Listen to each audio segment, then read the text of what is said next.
Tingnan po na do'n tayo sa above. Okay, kung sino man ang humahawak ngayon ng Bible, si Angge. Okay po, sa above po tayo. Okay, so 1 Corinthians 3:16. 1 Corinthians 3:16.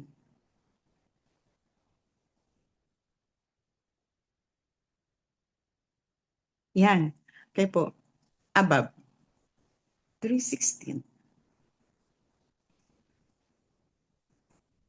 Yan. Sabi diyan, hindi ba ninyo nalalaman na kayo ay templo ng Diyos at ang Espiritu ng Diyos ay naninirahan sa inyo?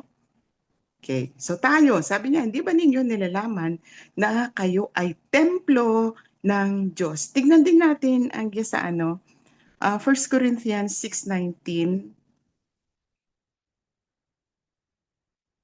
Yan, 1 Corinthians 6:19. Sabi diyan, o hindi ba ninyo nalalaman na iyong katawan ay templo ng Espiritu Santo na nasa inyo na tinanggap ninyo mula sa Diyos at kayo ay hindi sa inyong sarili. Amen? So tayo po yung banal, templo ng banal na Espiritu Santo. Amen po? Okay. So thank you for the heart, Pastora Kat. Okay po. So this time, dito po. Tingnan din natin sa ano po, sa Matthew 12:43 to 45. Matthew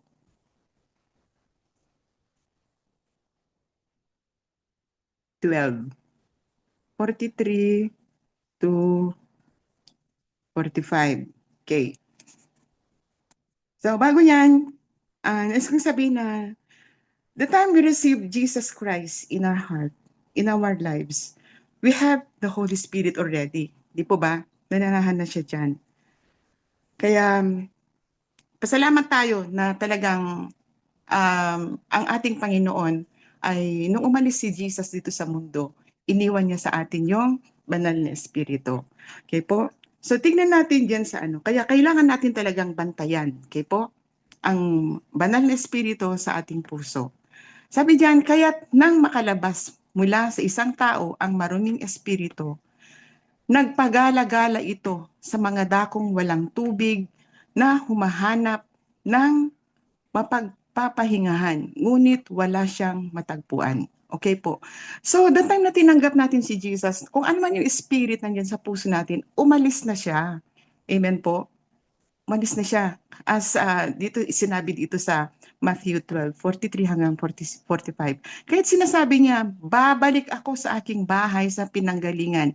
Pagdating niya ay natagpuan niya na walang laman, nawalisan at naiayos na.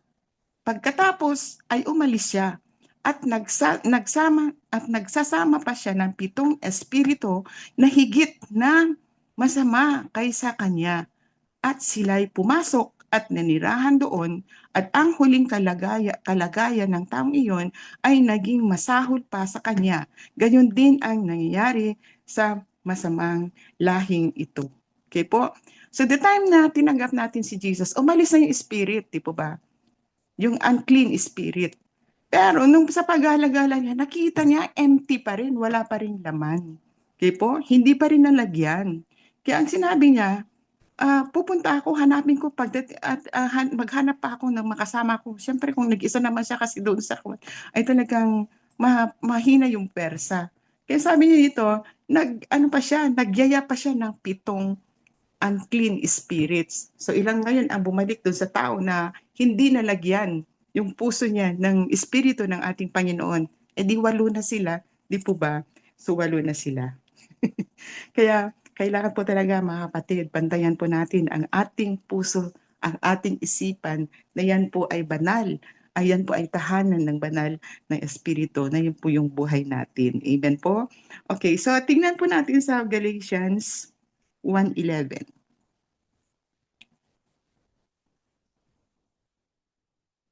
Yan.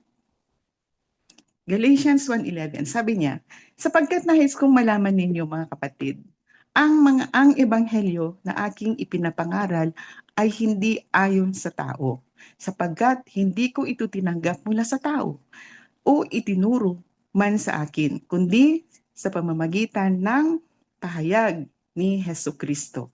Alam niyo mga kapatid, pagka nagsasalita yung mga karamihan sa mga pastors natin dito sa JCM, naririnig ko sa kanila na nag-prepare ako ng sasabihin ko sa inyo, ng i-share ko sa inyo. Pero hindi yon ang nais ng ating Panginoon. Meron siyang ibinigay na ibang mensahe. Di ba ginaganon natin? Yan. Ginaganon ng mga pastors natin. Kayo mga pastors, hindi yon. Pero the preparation is good. Kasi kailangan mag-prepare ka para meron titignan yung Holy Spirit kung ano yung i-message mo. Ngayon kung hindi so magbibigay siya ng iba. So at least, once you prepared, you honor God. Amen po? Okay, so hindi basta na, hindi na ako mag-prepare kasi baka ibahin na naman niya. Paano kung hindi niya iniba, di wala kang preparation, di po ba? Pero dahil meron kang preparation, at i-anoint niya yun po. So yan na yung magiging message. So yun, so yan po ang nagustuhan ko sa ating samahan dito sa um, JCM dahil yun nga po, talagang it came from God. Amen po? Galing po talaga sa Panginoon yun. Kasi kung hindi niya babaguhin, talagang i-anoint niya yung prepare mo. One time, kasi galing kami ng Palawan, we've been there for 13 years. Tapos nung umalis kami, pandemic yun, nung natabunan ng pandemic, no, nagkaroon ng pandemic, okay po. So, and it was a Mother's Day. Yung kasama ko noon sa church na pinanggalingan namin, sinabihan ako na mag-speak daw ako sa Mother's Day. Okay po. Pero sabi ko, bakit ako? Ang dami-dami niyo dyan. Nandiyan si ganito. Sa mention ako ng pangalan. Eh po, pero hindi. Basta ikaw ang maging speaker namin. Tapos sabi niya, para hindi ka mahirapan, sabi niya sa akin, magtingin ka sa YouTube. Ha? Sabi ko, mag-YouTube? Sabi ko gano'n. Yun naman ako makikinig lang ako pero hindi ko talaga kukunin ang mga yun. Kasi there is another revelation ng ating Panginoon pag tayo ay nag-share. Amen po? So huwag tayo mag-depend sa mga gano'n. We depend sa ating Panginoon by the power of the Holy Spirit. Amen po? Okay, so balik na po tayo. Bakit natin kailangan bantayan ang ating ang templo ng ating banal na espiritu? Okay, tingnan natin sa physical. Sa ating physical na pangangatawan. Okay po? Tingnan natin sa Romans 14:2. Okay, so bantayan natin yung ating mga lifestyle physically. Amen po? So, paano ka gagamitin ng Panginoon kung ikaw ay sakitin, di po ba? So, kailangan talaga, you have to really guard your physical body. Para sa ganun, saan man pumunta, ready ka, okay? Ikaw mag-speak, ready ka, hindi yung nahihilo ka. Paano ka makapagsalita kung ikaw ay nahihilo? So, nakita ko dito sa mga lifestyle natin. Okay? Excuse me. Number one po na nakita ko dito na paano natin alagaan yung ating physical ng pangatawan, proper diet. Okay po? So, dito muna tayo sa in a practical way. Kasi kung hindi natin bantayan yung ating mga kinakain, ay talagang that will hinder us na magpatuloy sa gawain. Okay, nakakapag-pray ka, pero paano kung may gawain? Paano kung nandiyan ka sa worship team at nahihilo ka, tapos dahil mali na yung mga kinakain mo, hindi na healthy, di po ba? Okay, so proper diet. So nakalagay dyan sa Romans 4:14-2, nakalagay na may taong naniniwala na makakain ang lahat ng mga bagay. Ngunit, sabi niya dyan, ang mahina ay kumakain ng mga gulay. Praise God. Para pang malakas yung katawan. Okay po? Kumain ng gulay. Kumain ng gulay. Praise God. Kasi kung sino ba yung mga hindi mahilig maggulay, dahil kung ikaw ay talagang gusto mong maglingkod sa ating Panginoon, ano po yun, maggulay ka rin. Okay po? Accept vegetables as one of your major na magiging diet mo. Okay po? Ano pa? Another example sa Daniel 1:12. Thank you, Pastora Lale. Daniel 1:12. So maggulay tayo ha, mga kapatid. Kahit naman daw once a week maggulay, basta gulay na lang, wala ng iba, Okay lang naman daw yon 112. So alam na natin itong itong buhay ni Daniel. Sabi niya, di ba? Pinili siya ng hari na maging one of the leaders at gusto niyang alagaan mo na to in 10 days. Sabi niya dito, subukan po sana ang iyong lingkod, sabi ni Daniel, sa loob ng 10 araw, bigyan mo kami ng mga gulay na makakain at tubig na maiinom. Okay? So, pinagkaloob yun. Pero ayaw ng hari kasi gusto niya special, di ba? Kala niya mga special wine, special whatever, mga pagkain. Pero, hindi po ganun ang hiniling ni Prophet Daniel. So, tingnan natin sa 20 kung anong nagiging resulta. Verse 20. Okay po. Hindi na natin babasahin lahat. At sa bawat bagay tungkol sa karunungan at pangunawa na inusisa ng hari sa kanila, kanyang natuklasan na sila'y 10 ulit na mas mahusay kaysa lahat ng salamangkero at mga engkantador at na nasa kanyang buong kaharian. Amen po. O tingnan nyo kung anong nagagawa ng gulay. Ang gulay ay pangpahaba ng buhay. Ang buhay ay nagbigay ng kulay ng buhay. Praise God. Sa kabalang buhay, biniro ako na ng ang isa kong kumpare doon dyan sa Olonga po, kaya hindi po yon. Okay po, biro-biro lang yon. So, ang gulay talaga ay mahalaga sa atin. Ano pa? Yung ating tulog, yung tubig natin. Kailangan mo natin yung tubig. Amen po? Yung tubig, hindi na yung mga drinks na matatamis. O, masasarap sila. Alam niyo ba kung bakit ang isang tao ay nagkakaroon ng mga sleepless, napupuyat, na which is one of the thing na nakakasira sa ating physical na pangatawan. Kasi umiinom ng mga drinks ng gabing-gabi na. Ang mga energy drinks ay yun nga po, binubuhay niya yung mga cells natin para hindi pa makatulog. Kaya kadalasan yung mga umiinom ng mga ganun ay gabing-gabi na sila natutulog. Mapupuyat na sila. Siguro makatulog na sila mga 1 o'clock na madaling araw. At alam niyo ba, pagka yung natutulog ka daw ng mga 11 hanggang ay unti-unti mo nang pinapatay ang iyong sarili. Okay. Ang ating Panginoon ay siya. So another thing na nakakasira sa ating katawan ay yung puyat nga po. Ang ating Panginoon ay ginawa niya ang langit at ang araw at gabi. Okay po? So yung araw, doon tayo gumawa kung ano man yung mga dapat nating gawin. Okay? At yung gabi, kailangan magpahinga ka na. Dahil kung hindi ka pa rin nagpapahinga, anong mangyayari? Okay po? So maraming mga napupuyat dyan at marami na rin nagkakasakit. Amen po? Dahil yung puyat, dyan po yung mga open gate ng mga iba't ibang klase ng sakit. So, paano yan mga kapatid kung hindi natin i-observe yung healthy lifestyle natin? At tayo ay magpapagamit sa Lord, tapos mag-pray ka, Lord, paggalingin mo ako in Jesus' name. At pag gumaling ka uli, ayan na naman, go back to yung mga masasarap. Alam niyo ba yung mga masasarap na yan? Yan po yung mga nakakasira sa ating katawan. Sa dami ng sa dami ng mga petchin, sa dami ng asin, asukal, na dangerous po sa ating pangangatawan. Amen po. Ang nakita ko pa na isang study na yung mga nagtatrabaho daw sa abroad ay sila, pag umuwi na sila na po yung mga may diabetes, may mga high blood, mataas ang cholesterol. Kaya tinitignan ko nga naman, oo nga naman, kasi sa ibang bansa, puros frozen na yung mga kinakain. Kasi, kagaya dito sa Canada, talagang may mga naman, kasi dahil nagtatrabaho, kaya yung mga mabibilis na lang na lutuin ang mga niluluto. Okay po? Kaya nandyan na yung mga ipiprito mo na lang, i-air fry mo na lang, ganun po. So yung mga ganun pala ay talagang delikado sa ating katawan para ka rin kumakain sa fast food. Amen po? Sa iwas-iwasan natin mga yan. Ang ating katawan ay ginawang templo ng banal na espiritu. Kaya po yun na tayo po na yung templo na yun.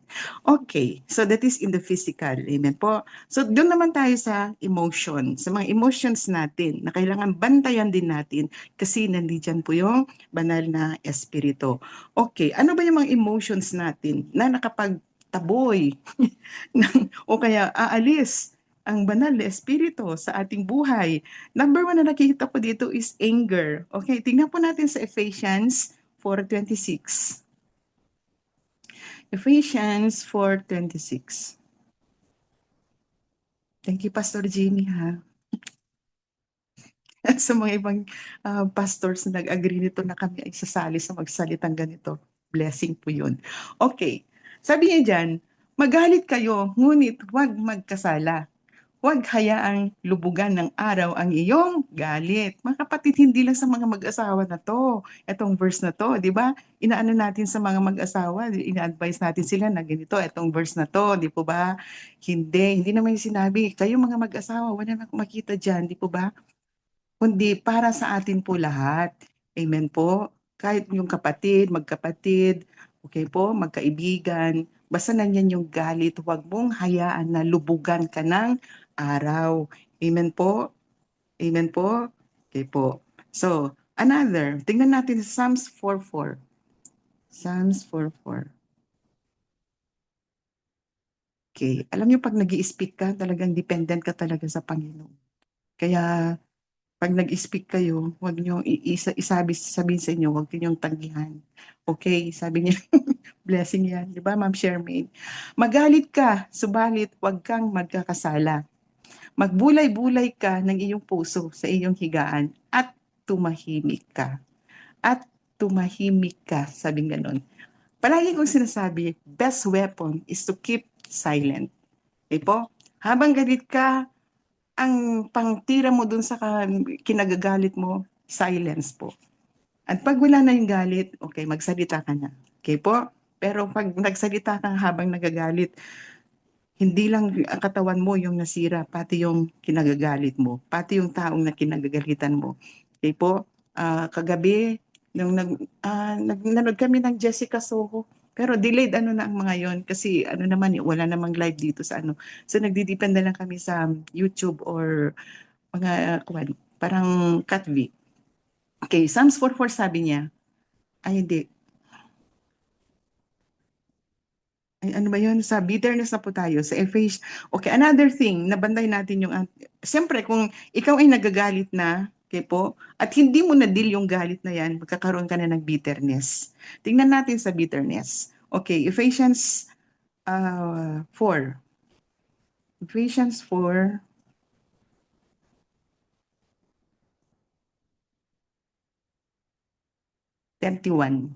Ephesians 4:31. Sabi yan, lahat ng pait, galit, puot, pag-aaway, at paninirang puri ay iyong alisin, pati lahat ng kasamaan. Okay po? We are advised, we are reminded, or we are commanded na alisin natin lahat-lahat ang mga yon. At sabi niya sa rito, maging mabait kayo sa isa't isa. Mga mahabagin, mapagpapatawad sa isa't isa, gaya ng pagpapatawad sa inyo ng Diyos kay Kristo. Amen po. Kasi kung talagang hindi ka makapagpatawad, talagang ano eh. O sige, another thing. So once you have the bitterness, meron ka na ring unforgiveness. Tingnan natin sa Mark 11:26. Mark 11:26. Alam niyo, pag ikaw is speaker, talagang tanong ka ng tanong sa Lord at sumasagot naman ang Lord. Hindi po ba? Lord, asan ba to? Kaya one thing na ano ba yon? Ma-boast yung ating um, pananampalataya ay yung mga ganitong sitwasyon. Buti na lang, once a year naman yata, Pastor JB, na mag-speak ang mga leaders dito sa pastor, di ba? Okay, sabi niya dito, ngunit kung hindi kayo magpapatawad, hindi rin kayo papatawarin ng iyong mga kasalanan ng iyong Ama na nasa langit. Di po ba? Kung hindi ka magpatawad, hindi ka rin papatawarin ng ating Ama. So anong mangyayari dyan? So pag namatay ka, sa impyerno ka kasi hindi ka pinatawad ng ating Panginoon. Okay po? So nawala yung banal na espiritu na nandiyan nananahan sa ating puso na yung templo na yan ay hindi na niya gusto kasi meron kang unforgiving spirit. Okay, meron akong ma-share tungkol sa aking nanay. Nung pumupunta ng nanay ko diyan sa Olongapo, umaakyat noon si Pastor Ro, humiyan sa kasi Pastor Next, pinagpipray yung nanay ko. Kasi nanay ko kasi meron siyang cancer of the blood, bone marrow. Tapos nung nung pag umuwi na yung nanay ko, babalik na sa Ilocos, pinagpipray sila. Sabi ni Pastor Romy, Nay, sumunod ka sa prayer ko ha, sabi gano'n.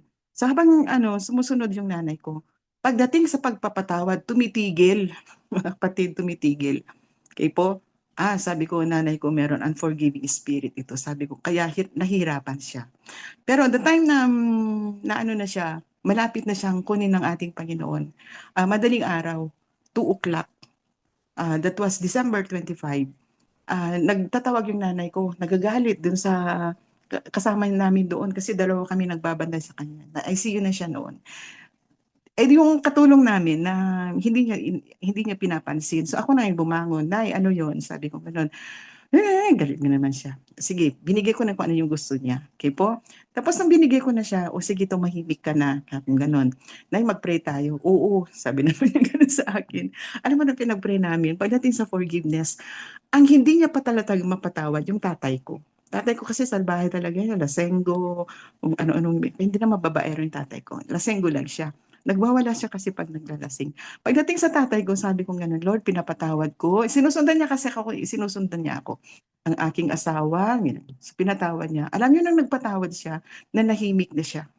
Nanahimik na siya, natulog siya ng mahimbing na mahimbing. Tapos inawanan ko na siya dahil kailangan bumalik na ako ng Olongapo dahil kalilipat namin sa bahay noon yung mga gamit ay ang gulo-gulo pa. Kaya nag-isa noon si Jairus, hindi niya maayos to, sabi kong ganun. So, umalis na ako, balik ako agad pag naayos lang yung mga gamit. Sinabi ko sa kapatid ko, alam niyo, 6:00 ng umaga umalis ako doon. "Nay, alis na ako." Ginanon ko, nagpaalam na ako, hindi pa rin siya umiimik, basta tulog siya. Dumating yung kapatid ko, 4 o'clock, nag-message na siya, "Nanay, let us bless nanang." Ibig sabihin, ilat go na namin yung aming mother. Pagdating ng 10 ng gabi, tumawag na yung kapatid ko, wala na. My mother died in a very peaceful way. Bakit? Nagpatawad po siya. Then lately lang po, kalilibang-liling po yung aking pamangkin na namatay na punong-puno ng galit. Sabi ko dun sa pinsan ko, puntahan mo siya kasi naka-ICU na rin, na-coma. Puntahan mo siya na i-lead mo siya sa panalangin na magpatawad kasi punong-puno siya ng galit sa nanay niya, sa kapatid niya, sa tatay niya, at kung ano, kung sino-sino pa. Alam niyo nung ano na, pag pumunta ka kasi, hindi ikaw ang nagpe-pray na, "Lord, pagaling mo siya, Lord, ganun, hindi gano'n. Hayaan mo siyang mag-ano, sumunod sa'yo na, "Lord, pinapatawad ko, Lord." Kahit nakakoma siya, conscious yan, hindi lang makapagsalita, sabi ko sa kanya. So that was my instruction. Alam niyo nung ginawa niya, dahil nasa school siya, ano siya kasi, is principal siya kasi sa school. Tapos, nung mag-post, mag-ano naman siya, mag-message, wala na siya, namatay na siya, sabi nga gano'n. Pero pagkatapos ng prayer namin, sabi, at ang ginawa ko, tumawag ako, binigay ko dun sa nurse na pamangkin din namin nagbabantay sa kanya, nilapit niya yung cellphone, tapos inililid ko na siya. And in 30 minutes, namatay na yung aking pamangkin. Praise God. Kaya nakakatuwa dahil namatay siya. They are all at peace with God. So tingnan natin mga kapatid, yung ating mga um, inaalagaan, mga kilala natin na puno po ng galit, okay po, unforgiving spirit, bitterness. Pagdating sa mga ganyan ay tulungan natin sila na manalangin, i-lead natin sila, hindi yung ipinagpe-pray natin lagi, na parang prayer of acceptance, di po ba? Okay po, so yun po, ang aking naranasan pagdating dito sa mga unforgiving spirit na once they forgive, okay po, mapayapa yung mga buhay nila. Mapayapa ang buhay natin. Amen po? Masaya. Kasi nawala ka doon sa gapos ng unforgiving, okay? Hindi lang yung taong napalaya mo, pati ikaw ay napalaya. Amen po? Okay, so dito naman tayo sa spiritual. Okay po?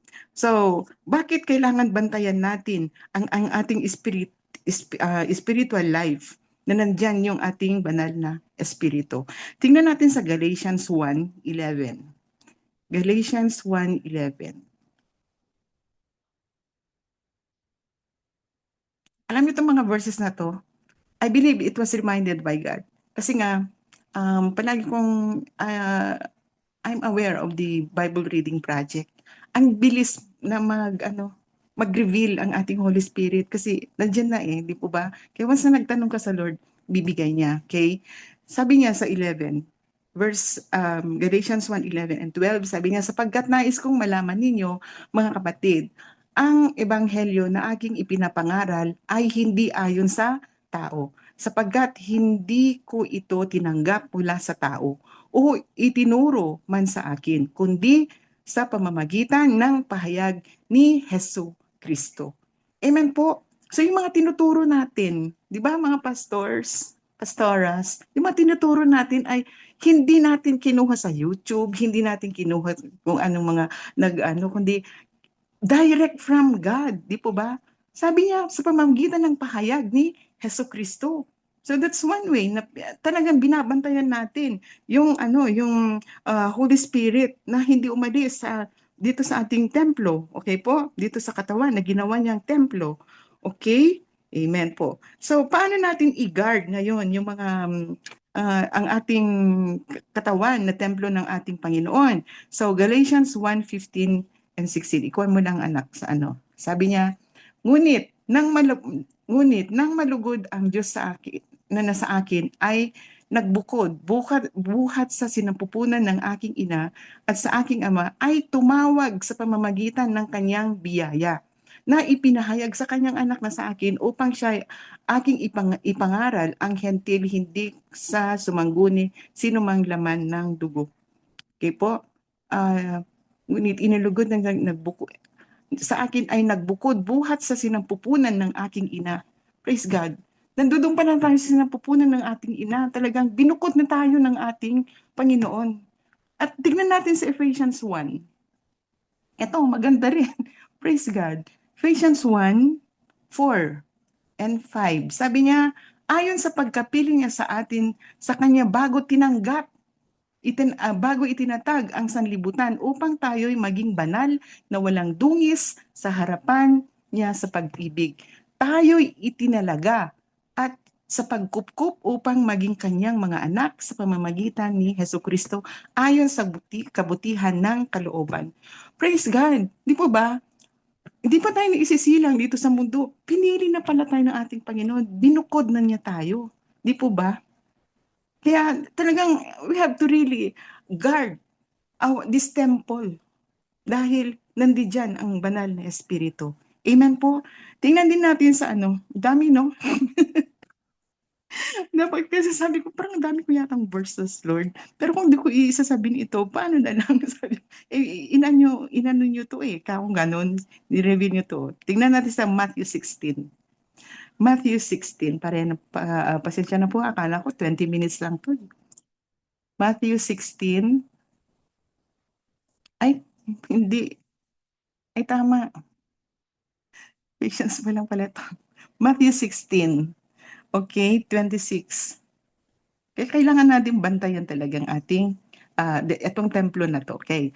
Sapagkat ano ang papakinabang ng tao kung makamtan niya ang buong sanlibutan ngunit mawala man ang kanyang buhay o ibibigay ng tao na katumbas ng kanyang buhay. Okay po? Ayan nga po, namumuhay tayo dito sa mundo. Nandiyan lahat naman sa atin. Kompleto ka na. May kayamanan ka, may bahay ka, may yaman-yaman mo. Pero kung mawala man yung buhay mo, at wala rin, di po ba? Anong pakinabang yon? Alam naman natin na talagang sa ayaw natin sa gusto, magugunaw tong mundo na to. So you have all the fame, okay po? You have all the mansions, pero gugunawin lahat. So anong sayo sa yon? So mas maganda, okay na yung maliit na bahay, ganun po. Okay na yung nag-commute, meron namang aircon ng mga bus, di po ba? Pag nag-commute, basta na-enjoy yung buhay. Kaysa yung nasa na lahat kung mawala man yung kaluluwa. Amen? So tingnan din natin sa Matthew 25. Matthew 25, 13. Sabi niya, kaya maging handa kayo sapagkat hindi ninyo nalalaman ang araw o oras. Okay po? Yun po yung pagbabalik ng ating Panginoon.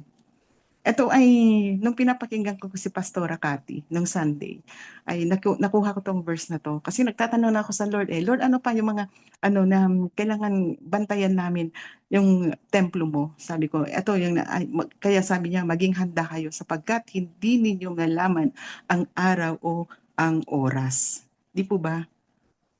Di natin alam. Okay po? Yung kamatayan nga natin sa gusto natin, we will go there. Pero kailan? Hindi natin alam. Amen po? So kailangan po ay talagang magiging handa po tayo. Yung ano lang na disgrasya lang namatay. Yung natabunan sa Cebu, dun sa landfill, daming namatay. Ngayon, may lumubog na barko. Dun bandang Mindanao, ang daming namatay. So we don't know, di po ba? Kung alam sana nila, di sana hindi na sumakay sa barko. Okay po? Okay, so hindi natin alam. So, kailangan po maghanda. So, dito, tingnan din natin sa dito sa naikuan ko na. Okay, sa Hebrews 10:25. Yan. Alam na natin 'to lahat, mga kapatid. Tingnan natin kung bakit sinama ko 'tong Hebrews 10:25 na reveal ng ating Panginoon. Sabi niya, huwag nating pabayaan ang ating pagtipon-tipon. Kaya yan, nagtitipon-tipon tayo, di po ba? Sino bang naging excited? Maging excited po tayo kasi may blessing. Sabi nga ni Pastor Nex, uulitin ko uli mga kapatid, na once na nag-aabang ka na sa mga gawain na to na hindi pa nag-uumpisa, nandiyan ka na nag-aantay, may mga angels, may mga daladalang mga pagpapala at ibinibigay sa bawat isa sa atin. Praise God. Kaya huwag tayo malate. Okay po? Bago mag-umpisa, nandiyan na tayo. Amen? Okay po. Na huwag nating pabayaan ang ating pagtitipon, gaya ng ugali ng iba, kundi palakasin ang loob ng isa't isa, lalong-lalo na kapag iyong nakikita na papalapit na ang araw. Ano ba yung papalapit na araw na yon? Siyempre yung ating pagdating ng ating Panginoon. Okay, so ang nakita ko dito, once we go to church, we will get encouraged, di ba? Na-encourage tayo, napapalakas tayo. Okay po? Hindi lang tayo ang napapalakas, pati yung nakakakita sa atin.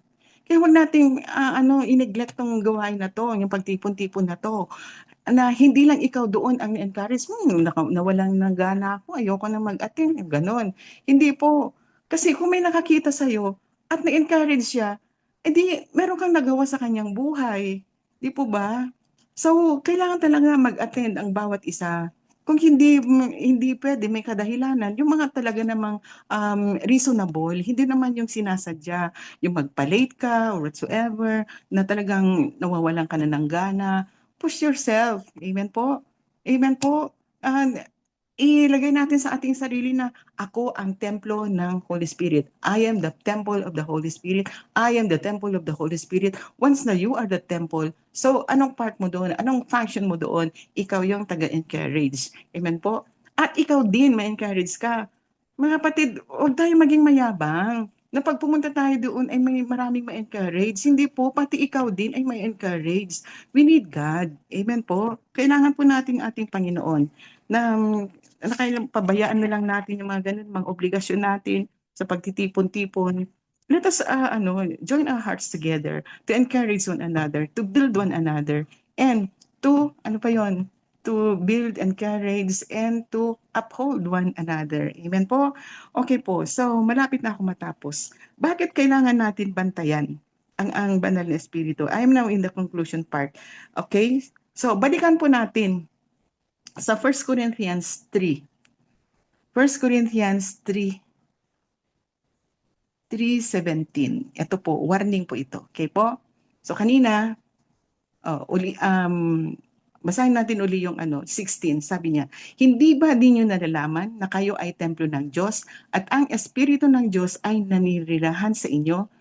17, sabi niya, kung ang sino man ay magtangkang gumiba sa templo ng Diyos, ang tao ito'y gigibain ng Diyos sapagkat ang templo ng Diyos ay banal at ang templong ito ay kayo. So once na giniba mo yan, once na sinira mo yung templo na yan, yung katawan mo na yan, okay po, inabuso mo na yan, pinakain mo na kung mga junk food or whatsoever, tapos may magkakasakit ka na, yan na, mag-umpisa na yung paggiba ng templo na yan. At sabi nila, gigibain. Magtangkang gumiba ng templo, ito'y gigibain ng Diyos. Ang Panginoon na mismo, ang gigiba ng templo na yan. Amen po? Hindi ka makapagpatawad dahil may nagawa siya, ikinagalit mo, naging bitter ka na. Okay po? Siguro kumain ka ng maraming ampalaya, kaya naging bitter ka na, hindi ka na makapagpatawad. Sabi ka dyan, Jokes lang yun. Gigibain ng Diyos sapagkat ang templo ng Diyos ay banal. Amen po. Tingnan din natin sa malapit na. Ephesians 4:30. Ephesians 4:30. Ephesians 4:30. Kaya kung may nararamdaman ka dyan, medyo mag-evaluate ka na, Lord, baka there's something. Okay, sabi niya dyan, nawala sa akin. 4:30. At huwag ninyong pighatiin ang Espiritu Santo ng Diyos na sa pamagitan niya kayo'y tinatakan para sa araw ng pagtubos. Amen po. Huwag din yung pighatiin ang Espiritu ng Diyos na nasa pamamagitan niya, kayo'y tinatakan para sa araw ng pagtubos. Okay po? Grieve not the Holy Spirit. Amen po. Nag-grieve, mga kapatid, ang banal na Espiritu pag sinisira natin ang ating katawan, pag hindi natutulog ng tamang oras. Okay po? Paano ko to gagamitin? Kinabukasan, 'di ba? Lalong-lalo na sa pagsabado ng gabi, halos di na matutulog, nasa labas, okay po? Kung anong ginagawa sa labas, kumakain, umiinom ng mga hindi pangpatulog, okay po? Pagdating ng ng Sunday, ayan, late na, okay po? Doon pa lang niya hanapin yung kanyang damit. Alam niyo, nanay ko noon, um, hapon pa lang ng Sabado, pinaplansya niya ng mga damit namin. Kaya nakahanger na siya doon. Mga bata pa kasi kami noon eh. Nakahanger na doon. Kaya alam na namin kung ano yung mga isusuot namin. Okay po? So, grabe yung nanay ko. Nanay ko ay talagang nasa piling na siya ng ating Panginoon. Inonor niya, though namuhay siya ng hatred sa aking tatay. Okay po? So, huwag natin hayaan na mag-grieve, malungkot, o umiiyak yung banal na espiritu. Dahil kung nag-grieve natin yan, paano na lang tayo? Di po ba? Tingnan natin sa Romans 8:26. Alam din na natin to, di po ba? Napakakuha ng mga salita ng mga to ng ating Panginoon. Romans 8:26. Malapit na, second to the last na po ito. Sabing ganon. At gayon din naman, ang Espiritu ay tumutulong sa ating kahinaan. Okay po? Sapagkat hindi tayo marunong manalangin ng nararapat. Ngunit ang Espiritu mismo ang namamagitan na may daing. Sa English, groaning. Okay po? Na hindi maipahayag. Okay po. Bakit ko inano to? Paano kung nawala na nag-grieve na natin yung Holy Spirit at nawala na siya doon? Do you think sa pananalangin natin ay namamagitan pa siya sa ating Panginoon? At pag siya ang nanalangin, sabi niya dito, sa namamagitan na may mga daing na hindi maihayag. Paano ba yung tao natin na naririnig na dumadaing? Sino ba yung mga dumadaing na yan? Bakit sila dumadaing? Yung mga tao, meron na ba kayong narinig na mga tao na dumaraing? Yung mga ganun, di po ba? Once na ginanon natin yon, nagkaroon, aray ko, yung mga ganun, di po ba? Napapalingon sila. Napapalingon yung mga tao. So, imagine natin yung pagdating, Lord, si Pastor Dave, Lord, si Pastor Jimmy, Lord, naggaganon po siya. Ayan, nadi-discourage na naman sila dahil naka-encounter na naman sila ng gano'n, Lord, maawa ka. Di po ba? Yung gano'n yung pagdaing. Mas ano pa yung pagdaraing na yan. Okay po? So kung umabot na kayo sa point na talagang down na talagang hindi mo na masabi kung ano yung gusto mo sa Panginoon, umiiyak ka na lang, iyak ka na lang ng iyak dyan. And that is the time na ang banal na espiritu ay dumaraing din sa ating Panginoon. Kasi naramdam niya, kasi nandiyan siya sa buhay natin, di po ba? Nandiyan sa templo na yan. Okay po? Kaya ano na lang mangyari kung napalungkot natin siya at umalis na siya, hindi ka pa rin naghingi ng tawad. Siyempre, hindi niya gagalaw kasi may choice ka na mas gusto mo yung nagagalit, naiinis, ano ba yun, na kung ano-ano pa, grabe. So, he cannot move. Amen po. But then, once you release that forgiveness, that bitterness sa yung buhay mo, yan, daraing siya ngayon. Mag-groan na siya, Lord, Lord, gagano na siya. Ama. Okay. So, bakit? Ano pa? Last verse na po tayo. Ay, thank you Lord. Matatapos din, praise God. Yung mga magtatanong dyan, nandiyan yung ating mga pastors mamaya ha. Tingnan natin sa 1 Corinthians 6. Balik tayo doon, 6:20. Praise God. Pero basahin ko muna yung 6:20. Basahin ko muna yung yung una, yung sa 19. O hindi ba ninyo nalalaman na yung katawan ay templo ng Espiritu Santo na nasa inyo, na tinanggap ninyo mula sa Diyos, at kayo ay hindi sa inyong sarili? Sabi niya sa 20, sapagkat kayo'y binili ng isang halaga, kaya't luwalhatiin ninyo ang iyong katawan ng Diyos. Okay po? Sapagkat kayo'y binili ng isang halaga. You've been bought with a price. Kaya luwalhatiin ninyo ang iyong katawan ng Diyos. Praise God. Yun na po yung last verse natin. So, ang nais ng ating Panginoon ay maluwalhati siya sa pamamagitan ng ating katawan, na ito ang kanyang piniling templo niya ng banal na Espiritu. Amen po. Let's pray. Hallelujah. Thank you, Lord. Thank you. Thank you, Father God. Thank you, Lord Jesus. Thank you, Holy Spirit, na you choose us, Lord, to be your temple. Thank you so much. At hayang mo, Panginoon, na sinabi niyo, Lord, na bago kami isinilang dito sa mundo, ay pinili mo na kami. With a purpose, Father God. Yun nga po, para kayo po ay maluwalhati sa aming katawan, ipinagkaloob mo sa amin. So Lord, tulungan mo kami sa aming mga kahinaan, na kung ano, Panginoon, yung mga hindi namin mapakawala, na mga bagay, Lord, na nakapagpalungkot sa inyo, na nag-grieve kayo, Panginoon, sa buhay natin. Lord, tulungan niyo po kami para magawa namin, Lord, yung mga bagay wherein, Lord, na kayo po ay nalulugod, natutuwa sa aming buhay. Lord, patuloy mo kaming kausapin, patuloy mo kaming i-convict, Father God, sa mga bagay, Panginoon, na hindi pa namin nagagawa para kayo po ay maluwalhati. So Lord, use our lives, Father God, your vessel, your temple, Panginoon. Temple of the Holy Spirit. And thank you, Holy Spirit, for convicting us always, reminding us always, Lord, na you are there. Natulungan mo kami na gawin namin yung mga bagay wherein na kayo ay malugod sa aming buhay, para kayo po ay manatili dito sa templo na to, Panginoon, at ma-reach out namin yung mga iba pang mga kaluluwa, Panginoon, na hindi pa pwede yung maging templo.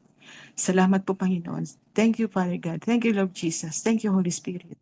In Jesus' name, amen. Amen. Thank you po.